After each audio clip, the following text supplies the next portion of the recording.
एक तरफ है लोकेश कनगराज जिन्होंने मास्टर कैथी और विक्रम जैसी फिल्में बनाई हैं। दूसरी तरफ है स्पाई यूनिवर्स के सबसे मेन कैरेक्टर ऋतिक रोशन की वॉर 2, जिसका फर्स्ट पार्ट ऑलरेडी एक ब्लॉकबस्टर रह चुका है।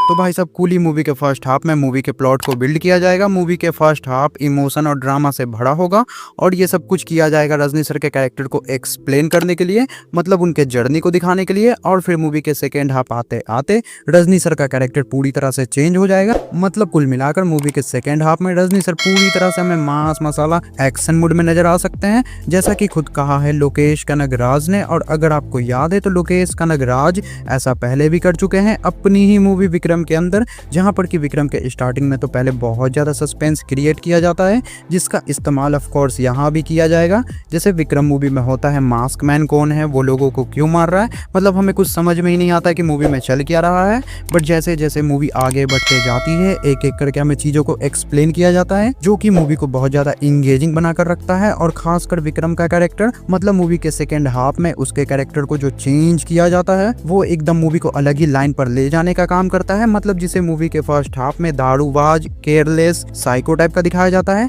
मूवी के सेकेंड हाफ में वो उस मूवी का और उस यूनिवर्स का सबसे मेन कैरेक्टर बन जाता है, जिसके बारे में क्या ही कहा जाए, ये लोकेश कनगराज हर बार ही करते हैं। प्लस विक्रम की कास्टिंग भी कुली से कम नहीं थी। The OG Vijay Sethupathi, Fahadh Faasil, Kamal Haasan, plus इनके अलावा कुछ कैमियोस जैसे अर्जुन दास, अदाई कलम and one and only Suriya as Rolex, जो कि सभी एलसीयू के कैरेक्टर्स हैं। और रोलेक्स की तरह ही एक कैमियो कूली मूवी में भी होगा, जो कि होगा आमिर खान का, जिन्हें लगभग 15 मिनट तक स्क्रीन पर दिखाया जाएगा सूत्रों की माने तो। बट क्योंकि विक्रम के टाइम किसी को पता नहीं था कि मूवी में सूर्या का कोई कैमियो या कोई रोल होने वाला है, इसीलिए जब रोलेक्स को पहली बार स्क्रीन पर दिखाया गया था तब पब्लिक पागल हो गई थी। मतलब एक मास मूवी में उससे बढ़िया पोस्ट क्रेडिट सीन शायद ही कोई हो सकता है। और इसीलिए आज एलसीयू की जो फैन फॉलोइंग है उसका एक रीजन रोलेक्स का कैरेक्टर भी है कि लोगों को अब एलसीयू की फिल्मों का बेसब्री से इंतजार रहता है। बट कूली में मामला थोड़ा अलग है। यहाँ पर लोगों को पहले से ही ये पता है कि मूवी में आमिर खान का कैमियो होगा तो शायद।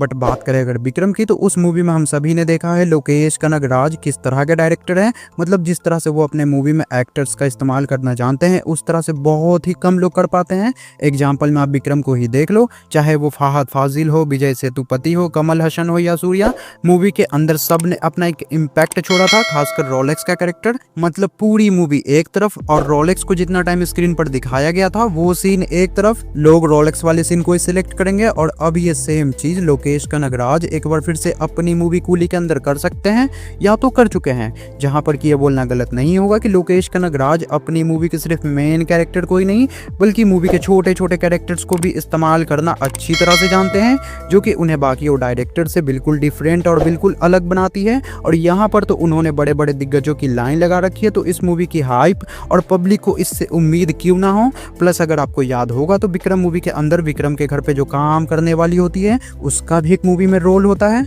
मतलब मूवी के अंदर कोई सोच नहीं सकता था कि ये मैडम एक एजेंट हो सकती हैं, बट वो होती है। मूवी के अंदर विक्रम के फैमिली को बचाने के लिए एजेंट टीना अपनी लाइफ को सेक्रीफाइस कर देती है, जहां पर कि वो मरने से पहले अपने सीक्रेट एजेंट होने का फर्ज निभा कर जाती है। प्लस इसके अलावा और भी कुछ साइड कैरेक्टर्स होते हैं जिन्हें कि हमें मूवी की स्टार्टिंग से ही दिखाया जाता है, बट ये नहीं बताया जाता है कि वो भी एक एजेंट ही है। जैसे में ये जिम वाला बंदा, ये कार ड्राइवर, ये सब विक्रम के एजेंट होते हैं, जिसके बारे में हमें एकदम मूवी के एंड में पता चलता है, जो कि भाई साहब मूवी में एक बहुत तगड़ी ट्विस्ट क्रिएट करने का काम करती है, जो कि उस मूवी को और भी ज्यादा इंगेजिंग बनाती है, जैसा कि लोकेश कनगराज अपनी हर मूवी में ही करते हैं। और यही रीजन है कि लोग कूली को अब हल्के में नहीं ले रहे हैं, भले ही उसका क्लैश वॉर 2 के साथ है, जो कि एक ब्लॉकबस्टर मूवी की सेकेंड पार्ट और स्पाई यूनिवर्स की मूवी है, बट फिर भी लोग अब कूली को हल्के में नहीं ले रहे हैं, जिसके पीछे का सिर्फ एक ही रीजन है, लोकेश कनगराज। बाकी यहाँ पर अगर कुछ मायने रखता है तो वो है मूवी का कंटेंट। जिसका कंटेंट अच्छा होगा ऑफ कोर्स वही मूवी यहाँ पर अपना जादू चला पाएगी। जहाँ पर कि लोकेश कनगराज खुद को मास्टर में प्रूफ कर चुके हैं, खुद को कैथी में प्रूफ कर चुके हैं, विक्रम और लियो में भी वो खुद को प्रूफ कर चुके हैं। इसीलिए कूली मूवी कैसी हो सकती है हम लोग पहले से ही ये प्रेडिक्ट कर सकते हैं, क्योंकि हमें पहले से ये पता है कि लोकेश कनगराज की मूवी कैसी होती है। उसमें वैसा कुछ भी नहीं होता है कि पब्लिक को ऐसा कुछ लगे कि कुछ भी सर के ऊपर से जा रहा है या फिर ग्रेविटी और फिजिक्स के साथ बकचोदी किया जा रहा है। मतलब लोकेश लोकेश कनगराज की मूवी में सब कुछ काफी ग्राउंडेड रखा जाता है, चाहे वो कैथी हो, मास्टर हो, विक्रम हो या लियो। वहीं दूसरी तरफ अगर बात करें वॉर 2 की, तो वॉर 2 की हाइप भी कम नहीं है, भले ही टीजर जैसा भी था, बट इस मूवी से लोगों को बहुत ज्यादा उम्मीद है, जिसमें कि मैं भी आता हूँ। बट जिस तरह से टाइगर 3 के पोस्ट क्रेडिट सीन के बाद वॉर 2 की हाइप मार्केट में बनी थी, उस हिसाब से अभी तक हमें मूवी की तरफ से कोई भी मटेरियल देखने को मिला नहीं है। सो ऑफ कोर्स पब्लिक को थोड़ा डाउट तो होगा ही, बट फिर भी वॉर 2 और कूली के क्लैश में अभी कुछ भी कहना गलत हो सकता है कि कौन सी मूवी किस पर भारी पड़ने वाली है, मेरे ख्याल से। बट आपको क्या लगता है, वॉर 2 और कूली के क्लैश में किसका पलड़ा भारी हो सकता है, कौन यहाँ पर बाजी मार सकता है, वो आप मुझे कमेंट बॉक्स में जरूर बताएं। और बात अगर एडवांटेज की करें, तो वॉर 2 के पास जो प्लस पॉइंट्स है वो इस बात के हैं कि वो ऐसे मूवी का सेकेंड पार्ट है जिसका फर्स्ट पार्ट ब्लॉकबस्टर रह चुका है, प्लस वो एक यूनिवर्स का पार्ट है जिसकी फैन फॉलोइंग बहुत तगड़ी है। और तो और इस मूवी की जो मेन हाइप है वो है junior NTR versus Hrithik Roshan के लिए, जिसे देखने के लिए पब्लिक सिनेमा घर तो जाएगी ही जाएगी। प्लस स्पाई यूनिवर्स में ऋतिक रोशन की फैन फॉलोइंग बाकियों कैरेक्टर से बहुत ज्यादा है, और बहुत ज्यादा का मतलब पठान और टाइगर से भी ज्यादा, क्योंकि इस यूनिवर्स में कहीं ना कहीं ऋतिक रोशन को हमेशा ही मेन कैरेक्टर की तरह रिप्रेजेंट किया गया है, चाहे आप पठान देखो या टाइगर 3। इसीलिए इस क्लैश में किसका नुकसान ज्यादा होगा वो तो मुझे नहीं पता है, बट मुझे जो पता है वो ये है कि कूली मूवी हो या वॉर 2, ये दोनों ही फिल्में सोलो रिलीज डिजर्व करती हैं। बट पता नहीं क्यों मेकर्स को ये बात समझ में नहीं आ रही है, जिसमें कि हम भी क्या ही कर सकते हैं।